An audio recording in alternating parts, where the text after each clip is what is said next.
आज जो हमारा मेन टॉपिक है वो है quantum numbers. Quantum numbers basically होते क्या हैं और हम क्यों इनको एक्सप्लेन कर रहे हैं। 4 बेसिक क्वांटम नंबर्स हैं जो आपके पास किस चीज़ को एक्सप्लेन करेंगे, बिहेवियर ऑफ इलेक्ट्रॉन्स को एक्सप्लेन कर रहे हैं हमारे पास। ठीक हो गया। हम 1 बाय 1 सबको डिस्कस करेंगे और सबकी सिग्निफिकेंस और उनका यूज़ कैसे होता है ये भी डिस्कस करेंगे। सबसे जो पहला क्वांटम नंबर है वो है हमारे पास principal quantum number. Principal quantum number को n से रिप्रेजेंट किया जाता है। It gives idea about the number of shells.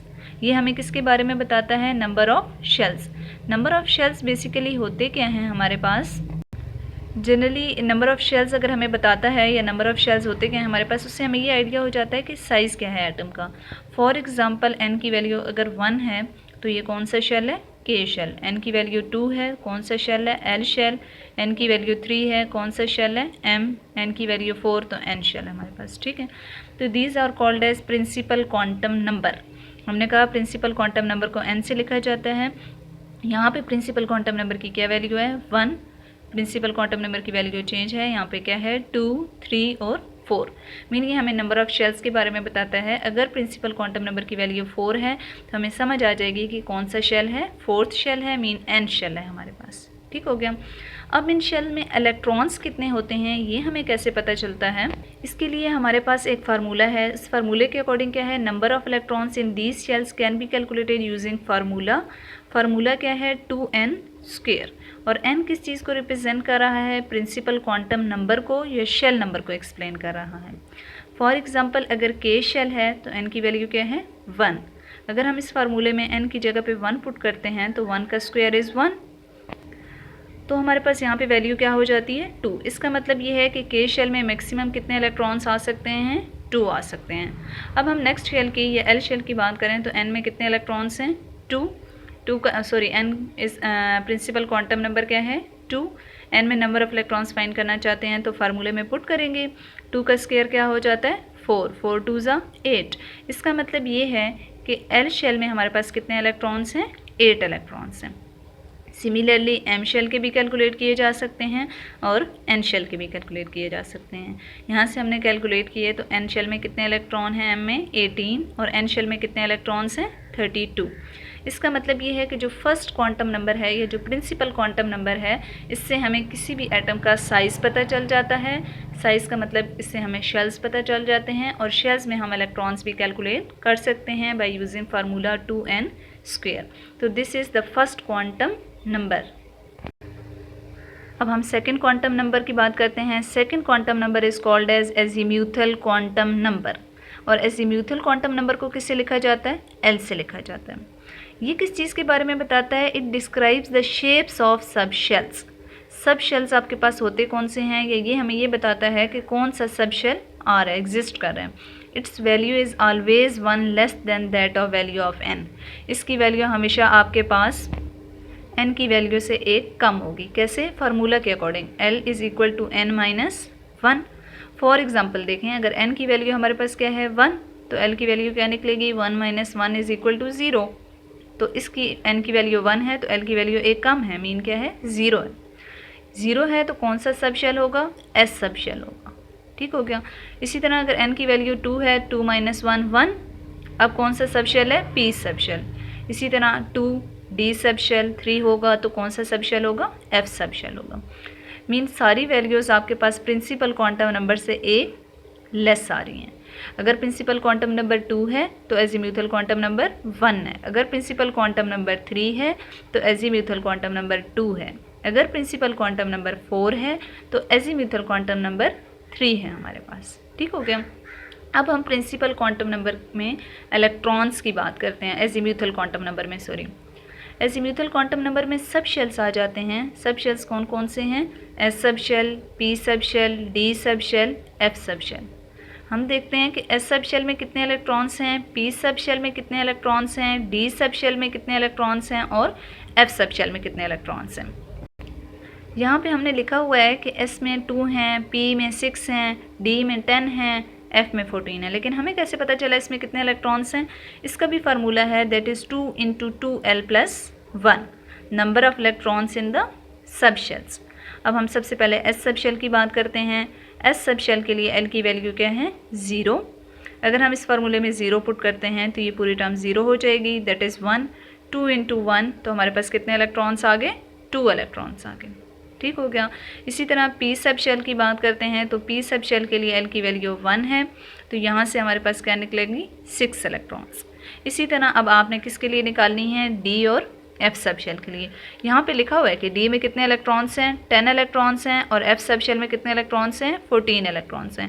इसी तरह सब शेल्स आगे चलते रहते हैं, तो उन सब के लिए हम नंबर ऑफ़ इलेक्ट्रॉन्स कैलकुलेट कर सकते हैं बाय यूजिंग दिस फार्मूला। इसमें जस्ट हमें किसकी वैल्यू चाहिए होती है, एल की, और एल हमें पता है क्या है, एजीम्यूथल क्वांटम नंबर। ठीक हो गया। तो इससे हमें नंबर ऑफ़ शेल्स का आइडिया हो जाता है कि एस सब शेल होगा, पी सब शेल होगा, डी सब शेल होगा, या फिर हमारे पास एफ सब शेल होगा। ठीक हो गया। अब हम थर्ड क्वांटम नंबर पढ़ते हैं, that is magnetic quantum number. Magnetic quantum number को किससे लिखा जाता है, एम से लिखा जाता है। ठीक। Magnetic quantum number it tells about the number of shapes of an orbital. Orbital is basically subshell. ठीक। ये हमें किसके बारे में बताता है, शेप्स के बारे में बताता है। और मैग्नेटिक क्वांटम नंबर जो वैल्यूज़ आती हैं उन वैल्यूज़ को लिखा कैसे जाता है, दरमियान में 0, that is for just one value. अगर एक वैल्यू आपके पास आ रही है तो आप उस वैल्यू को मैग्नेटिक क्वांटम नंबर में क्या लिखते हैं, दिस वैल्यू इज़ 0। अगर आपके पास 2 या 3 वैल्यूज़ आ रही हैं तो आप इसको क्या लिखते हैं, -l + l। Mean values minus में भी आप लिखते हैं एंड प्लस में भी वो वैल्यूज़ आपके पास इंक्रीज़ हो जाती हैं। ठीक है। अभी हम लिख के देखते हैं तो ज़्यादा क्लियर हो जाएगा आपके पास। सबसे पहले हम एस सब शेल की शेप्स की बात करते हैं, क्योंकि हमने कहा कि मैग्नेटिक क्वांटम नंबर हमें बताएगा कि शेप्स कितनी हैं किस ऑर्बिटॉल की। जस्ट नंबर ऑफ़ शेप्स बताएगा, ये नहीं बताएगा कि वो शेप्स ड्रॉ कैसे होंगी। अब हम एस सब शेल की शेप्स देखते हैं। हमें पता है कि एस सब शेल के लिए एल की वैल्यू क्या है, 0। अगर हम इस फार्मूले में पुट करते हैं 2 into 0 + 1, this is cancel out, तो जस्ट आपके पास क्या आ गया, 1। इसका मतलब ये है कि एस सब शेल की जस्ट एक ही शेप पॉसिबल है, और उस एक शेप को हम क्या लिखते हैं, मैग्नेटिक क्वांटम नंबर के अकॉर्डिंग 0।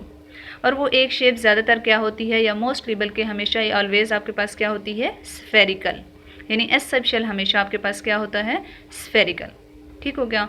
अब हम पी सब शेल की बात करते हैं। पी सब शेल में एल की वैल्यू क्या है, 1। अब हम 1 यहाँ पे पुट करते हैं तो टोटल कितनी शेप्स आ गई हैं, 3 शेप्स आ गई हैं।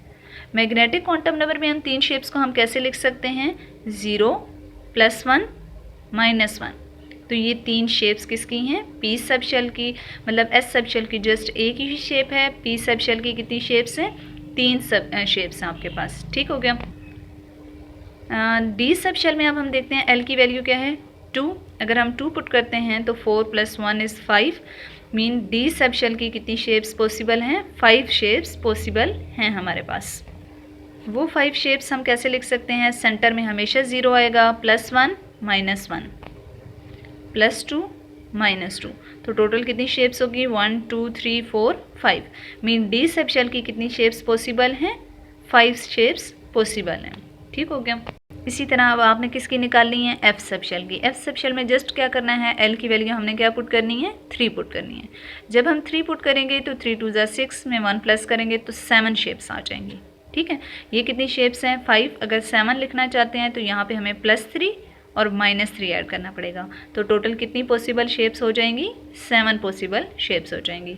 इसका मतलब ये है कि नंबर ऑफ़ शेप्स या मैग्नेटिक क्वांटम नंबर इंक्रीज़ करता रहता है जैसे जैसे अज़ीमुथल क्वांटम नंबर की वैल्यूज़ या नंबर ऑफ़ सब शेल्स आपके पास इंक्रीज़ होते हैं। ठीक हो गया। This is the third quantum number.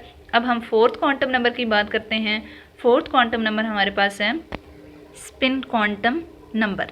Spin quantum number को ऐसे लिखा जाता है। 1925 में गुडस्मिथ ने ये सजेस्ट किया था कि जब भी एक इलेक्ट्रॉन मूव करता है अराउंड द न्यूक्लियस तो उसकी मोशन 2 तरह की हो सकती है। मीन रोटेट करेगा या स्पिन करेगा, तो 2 तरह से रोटेट या स्पिन कर सकता है। That may be in clockwise और may be in anticlockwise direction. 50% chances होते हैं कि क्लॉकवाइज रोटेशन होगी, 50% चांसेस होते हैं कि एंटी क्लॉकवाइज रोटेशन होगी हमारे पास। ठीक है। मे बी 50% क्लॉकवाइज और मे बी 50% एंटी क्लॉकवाइज। ठीक हो गया। इसको हम यूज़ कहाँ पे करते हैं, जब हम एटम्स की इलेक्ट्रॉनिक कॉन्फ़िगरेशन लिखते हैं। ठीक है। तो वहाँ पे स्पिन क्वांटम नंबर को बहुत ज़्यादा यूज़ किया जाता है। जब हम इलेक्ट्रॉनिक कॉन्फ़िगरेशन लिखेंगे तो फिर मैं आपको एक्सप्लेन करूँगी कि स्पिन क्वांटम नंबर को, स्पिन को इलेक्ट्रॉन की लिखा कैसे जाता है आपके पास। ठीक हो गया। Thank you so much. Just आज हमने डिस्कस किया कि spin quantum number, magnetic quantum number, azimuthal quantum number and principal quantum number होते क्या हैं और ये किस लिए यूज़ हो रहे हैं। जस्ट बिहेवियर ऑफ इलेक्ट्रॉन को एक्सप्लेन कर रहे हैं। Thank you so much.